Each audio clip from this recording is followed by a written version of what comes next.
Good afternoon, folks. Got another beer review here for you this is one of the Beerjerk beers, number 118.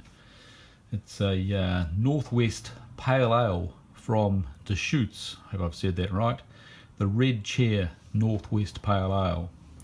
It's one of their seasonal beers. They do have a number of different classifications. They do some collaborations. They have a mainstream lot of beers, and they have 4 seasonal beers, obviously one for each season.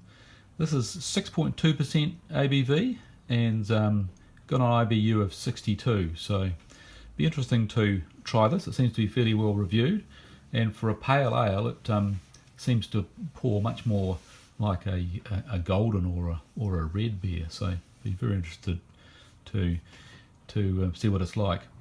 Having a look at the website, it's obviously they've been around for a while. The company's almost been around for 20 years. Good website, comprehensive, covers most of the things you'd want to know. A bit about the beers, or quite a bit about the beers, some stats. It's easy to get around. There's a good amount of bits and pieces on the history and what the beer company's about, so that's well worth checking out. They're apparently named after a river, which the brew pub, which is how these guys started out, was founded on the banks back in 1988. And that's in a place called Bend, Oregon. I presume it's a bend in the river.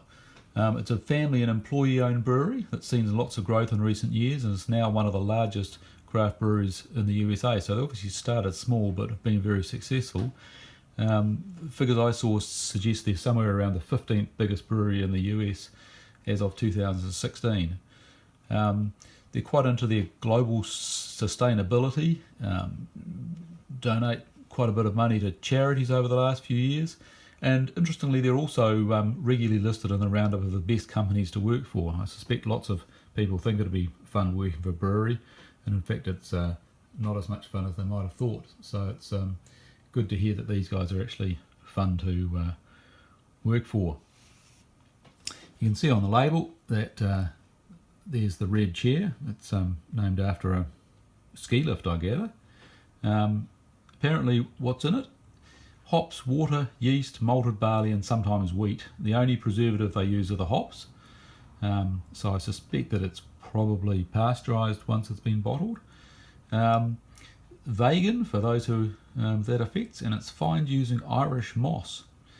The hops are Cascade and Centennial, and the malts, it's got a good range of malts: Pale, Crystal, Munich, Carapils and Pilsener. So yeah, we'll have a look.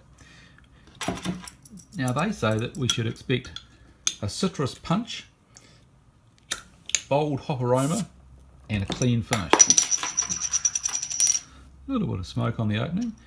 Good tight crown, that's for sure. Wasn't that easy to get off. So let's have a look at that glass. Yep, there's a nice,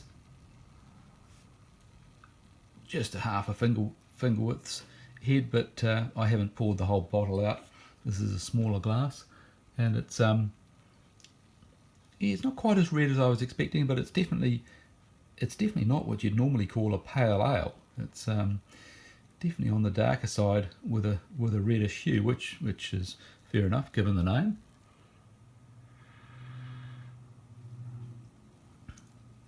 The hop aroma is very apparent. It's on the nose. That's the first thing you get.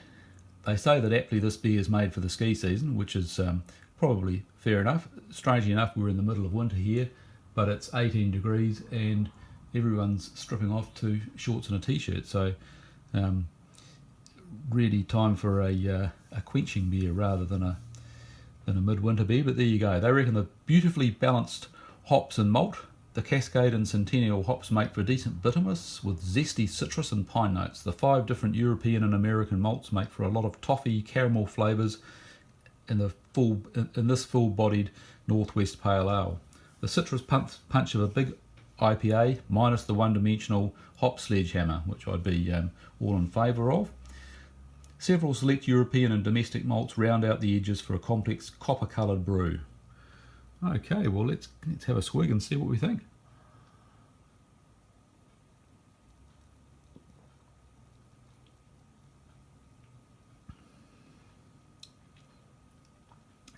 and it is refreshingly not just a massive sledgehammer of hops on the palate, which is interesting because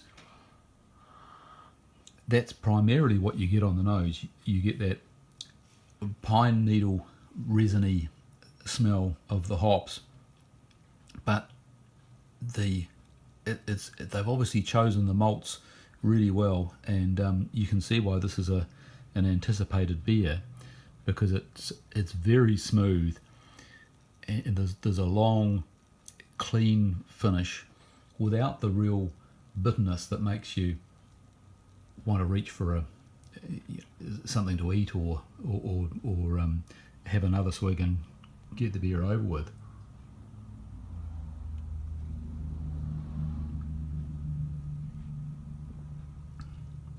The only problem I can see with this beer is that it's, because of those malts mixed in with the good hop hit, it's deceptively easy to drink. You could sit down and drink quite a few of these, but it's 6.2%, and so it really would be the sort of beer that you might have at the end of a day skiing, as long as you were going home on the ski bus or someone else was driving.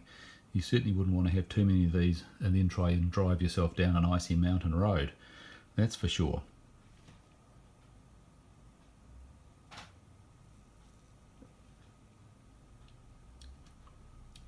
So what do I think? I think it's deserved. Its reputation is well deserved.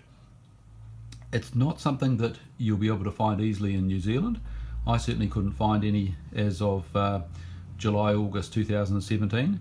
Obviously in America you're much more likely to come across it, and if you do, it'll be well worth having a try if you're at all a fan of red beers or Northwestern Pale Ales. I must admit I haven't tried many American Northwestern Pale Ales, so it may well be that it's one of the features of them that they're not particularly pale.